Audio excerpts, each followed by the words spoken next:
प्यारे विद्यार्थियों, आप सभी को मेरा नमस्कार। मैं डॉक्टर नेमीचंद कुमावत, सहायक आचार्य हिंदी विषय, राजकीय महाविद्यालय की आपकी इस एमए प्रीवियस हिंदी के प्रथम प्रश्न पत्र हिंदी साहित्य के इतिहास की आज की इस ऑनलाइन कक्षा में मैं आप सभी का हार्दिक अभिनंदन और स्वागत करता हूं। प्यारे विद्यार्थियों, पिछली जो ऑनलाइन कक्षाएं हुई थी उसमें हमने आपके इस प्रथम प्रश्न पत्र की 2 इकाइयों को पूर्ण करने जा रहे हैं।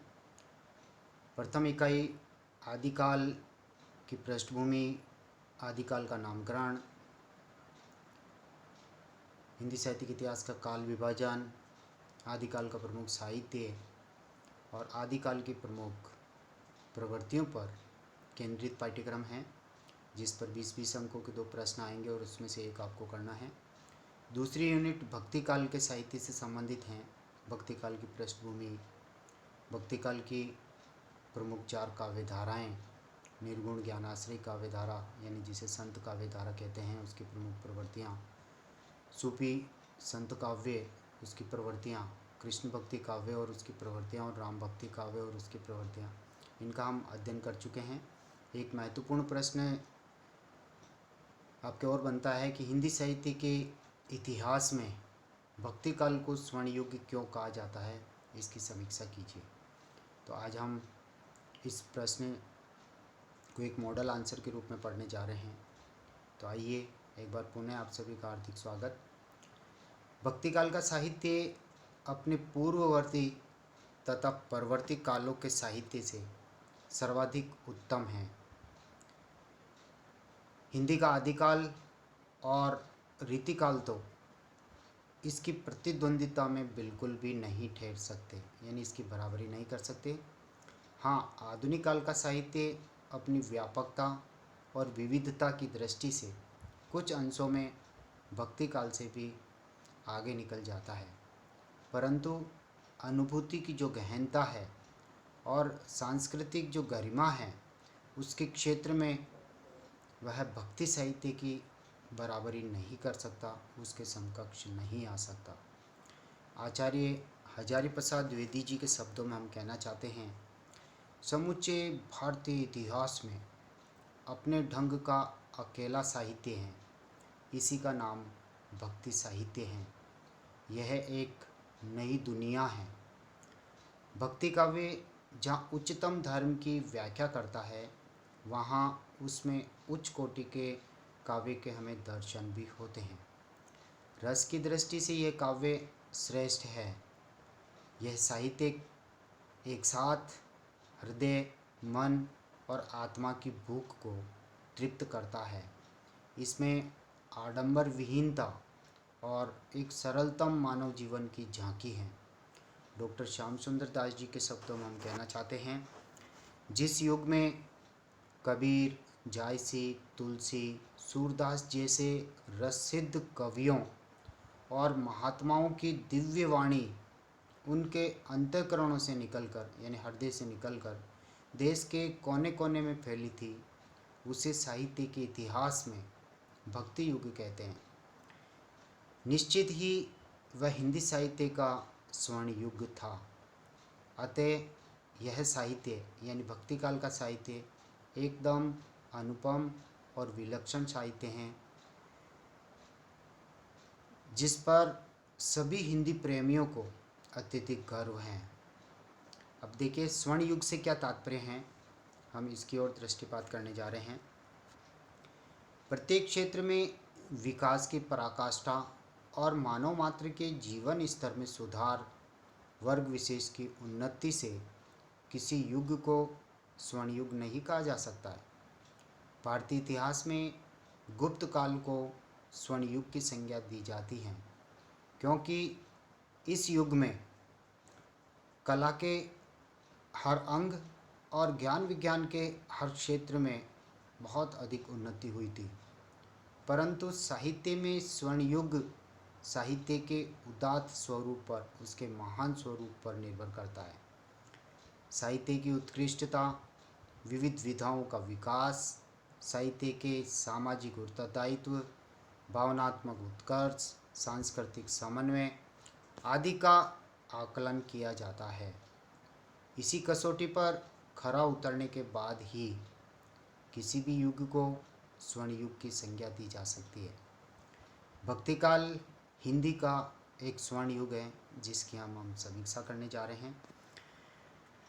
भक्ति काल में निर्गुण ज्ञान आश्रय, निर्गुण प्रेम आश्रय, सगुण राम भक्ति काव्यधारा एवं सगुण कृष्ण भक्ति काव्यधारा, यानी इन सभी शाखाओं का जो प्रचार प्रसार हुआ वह हिंदी में एक अलग ही अपना साहित्यिक महत्व रखता है।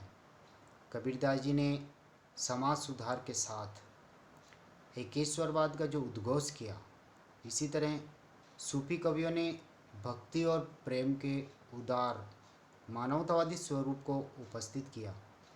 राम भक्ति में जहाँ लोक मंगल की प्रधानता रही है, यानी लोक का कल्याण करने को प्रमुखता दी गई है, वहीं कृष्ण भक्ति काव्य में लोक रंजन पक्ष का प्राधान्य रहा है। लोक रंजन यानी पूरे संसार को प्रेम रंग में रंजना, डुबोना, सिक्त करना। इन सभी काव्य धाराओं में भक्ति भाव और लोक चिंतन यानी लौकिक चिंतन के साथ ही साथ काव्य का भी उत्कृष्ट रूप हमने देखा है, यानी उत्कृष्ट रूप उभर कर सामने आया है। तुलसीदास जी, सूरदास जी, कबीरदास जी, मीराबाई, जायसी, रसखान आदि इनमें से किसी भी कवि की रचना पर विश्व का कोई भी साहित्य गर्व कर सकता है। इतना उत्तम कोटि का साहित्य इन कवियों ने रच करके हिंदी साहित्य के भंडार को अत्यंत समृद्ध किया है। अतः भक्ति काल हिंदी का स्वर्ण युग है। इस विषय में न कोई विवाद है और न कोई संदेह। इस युग में चहुमुखी उन्नति हुई है। भाव, भाषा, कला, शिल्प, दर्शन एवं विषय वस्तु की दृष्टि से इस युग को स्वर्ण युग कहने में कोई अतिशयोक्ति नहीं है। इसमें जीवन के अत्यंत शाश्वत मूल्यों की स्थापना हुई तथा सर्वत्र लोकहित और सामाजिक हित की भावनाएं अभिव्यक्त हुई हैं, यानी सामाजिक हित और लोकहित और शाश्वत मानवीय मूल्यों की बात भक्ति काव्य करता है। भक्ति युग को स्वर्ण युग कहने के निम्नलिखित कारण हैं जिन्हें हम उपशीर्षकों में पढ़ने जा रहे हैं। यानी हिंदी साहित्य के इतिहास के इस भक्ति काल को स्वर्ण युग कहने का क्या कारण है, कौन कौन सी विशेषताएं हैं जिसे इसे स्वर्ण युग के नाम से जाना जाता है, इन सभी विशेषताओं को हम उपशीर्षकों में अध्ययन करेंगे। पहला बिंदु है काव्य संबंधी दृष्टिकोण। भक्त कवियों का काव्य संबंधी दृष्टिकोण अत्यंत उदात्त था। इन्होंने अपनी वाणी का उपयोग केवल विशुद्ध लोकहित के लिए किया। स्वांत सुखाय लिखी गई रचनाएं भी परहित सुखाय यानी लोक हिताय की पोषक बन गई, लोक कल्याणकारी बन गई। इस युग का संपूर्ण काव्य आत्मशुद्धि यानी आत्मा के शुद्धिकरण पर बल देता है एवं व्यक्तित्व निर्माण का काव्य है, जिसे राजाश्रय से मुक्त तथा वैभव विलास से बहुत दूर रहने वाले संतों और भक्तों ने रचा था। इनको न तो किसी का भय था और न ही चिंता। ये तो बड़े बड़े राजा महाराजों के प्रलोभनों को भी ठुकरा देते थे। यथार्थ बातें कहना, खरी तथा स्पष्ट बात कहते, ये भक्त कवि कभी नहीं चूकते थे। जैसे एक उदाहरण यहाँ पर प्रस्तुत है। अकबर के आमंत्रण पर कुंभन दास जी ने ये कहा था, संतन का सिकरी सो काम, अर्थात संत लोगों का सिक्कर से क्या काम है। आवत जात पनैया टूटी बिसर गयो हरि नाम, यानी केवल वहाँ राज दरबार में आने और जाने से पनैया यानी पाँवों की जूतियाँ भी टूट गई हैं, और इस आने जाने के कार्य के कारण, राज कार्य के कारण हमारे भक्ति में बाधा उपस्थित हुई है और ईश्वर के नाम को भी हम भूल गए हैं। तो इस तरह की बात कहने वाले ये संत कवि यथार्थ बातें खरी खोटी और स्पष्ट कहने में कभी नहीं चूकते थे। अतः इस काव्य ने लोकहित धर्म की स्थापना की तथा जीवन को सत्य और आनंद से भरकर युग निर्माण का कार्य किया है। कला एवं भाव पक्ष का समन्वय दूसरे बिंदु की ओर बढ़ते हैं। दूसरी विशेषता है इसे स्वर्ण युग कहने की, और वह यह है भक्ति काल में अनुभूति पक्ष और अभिव्यक्ति पक्ष का माणिकांचन संयोग हुआ है। दोनों पक्षों के समन्वय से निश्चय ही यह युग स्वर्ण युग कहलाता है। भक्त कवियों ने प्राय सभी शैलियों में काव्य रचना की है।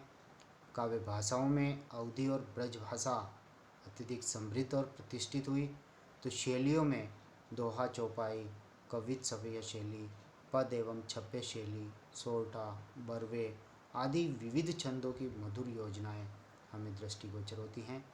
शब्दालंकारों और अर्थालंकारों का सुंदर समावेश भक्ति काल के काव्य में हुआ है। माधुर्य एवं प्रसाद गुण तथा लक्षणा एवं व्यंजना शब्द शक्ति के उत्कृष्ट उदाहरण भक्ति साहित्य में सर्वत्र मिलते हैं। भाव पक्ष के अंतर्गत मानवीय भावनाओं और भारतीय संस्कृति के गरिमामय रूप का चित्रण भी हुआ है। निर्गुण सगुण में ज्ञान और भक्ति में शैव और वैष्णव, लोक और शास्त्र तथा विविध दर्शनों का और अनेक लोक हितकारी तत्वों का समुचित समन्वय भक्ति काल में हुआ है। प्रकृति के भव्य, मनोरम और अद्भुत चित्र भक्ति काल में अंकित हुए हैं। कबीर, सूर, तुलसी, जायसी, मीरा, रसखान आदि की रचनाओं पर विश्व का कोई भी साहित्य गर्व कर सकता है। अतः भाव और कला दोनों ही दृष्टियों से भक्ति काव्य संतुलित, समन्वित और उत्कृष्ट कोटि का काव्य है। इसमें कोई अतिशयोक्ति नहीं है। जैसे हरिओत जी ने लिखा है, कविता करके तुलसी ने लसे, कविता लसी पा तुलसी की कला। यानी कविता करके तुलसी कभी लज्जित नहीं हुए, या ने लसे, लसे का मतलब प्रसन्न होना है। कविता करके तुलसीदास जी कभी प्रसन्न नहीं हुए। कविता लसी पा तुलसी की कला, अर्थात कविता खुद ही प्रसन्न हो गई तुलसी की कलाओं को पा करके। तीसरी काव्यगत विशेषता की ओर हम आगे बढ़ते हैं, और तीसरी काव्यगत विशेषता है रूढ़ियों एवं आडंबरों का विरोध। भक्त कवियों ने मन और आचरण की पवित्रता पर बल दिया है। संतों ने समाज में व्याप्त रूढ़ियों, आडंबरों और अंधविश्वासों पर जबरदस्त प्रहार किया है तथा जनता को पवित्र मन और निर्मल आचरण से भक्ति करने का उपदेश दिया। इसी तरह कृष्ण भक्तों और राम भक्तों ने लोकहित के लिए मानवतावादी आदर्शों की स्थापना करके भारतीय संस्कृति में व्याप्त बुराइयों से मुक्ति दिलवाई। तो ये थी तीसरी काव्यगत विशेषता, रूढ़ियों और आडंबरों का विरोध। चौथी काव्यगत विशेषता है काव्य और धर्म का समन्वय।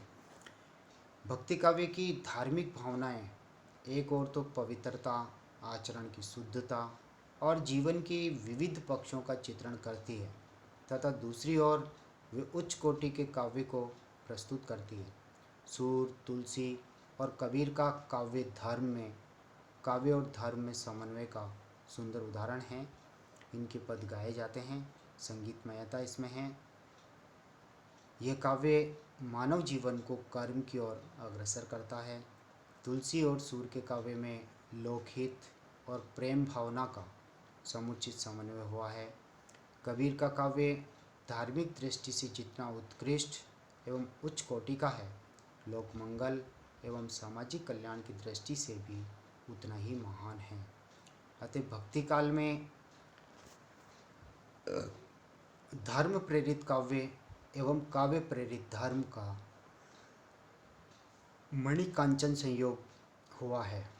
ये थी चौथी काव्यगत विशेषता, काव्य और धर्म का समन्वय। हम बढ़ते हैं आगे की ओर। पांचवी काव्यगत जो विशेषता है वह है लोक और परलोक का एक साथ चित्रण। भक्ति काल की सबसे बड़ी विशेषता लोक और परलोक का एक ही स्थान पर चित्रण है।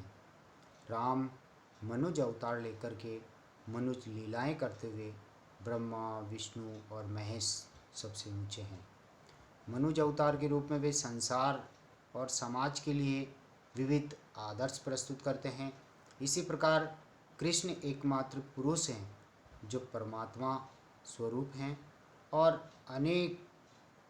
और उनके साथ जो रास लीलाएं करने वाली जो गोपिकाएं हैं वो आत्माएं हैं।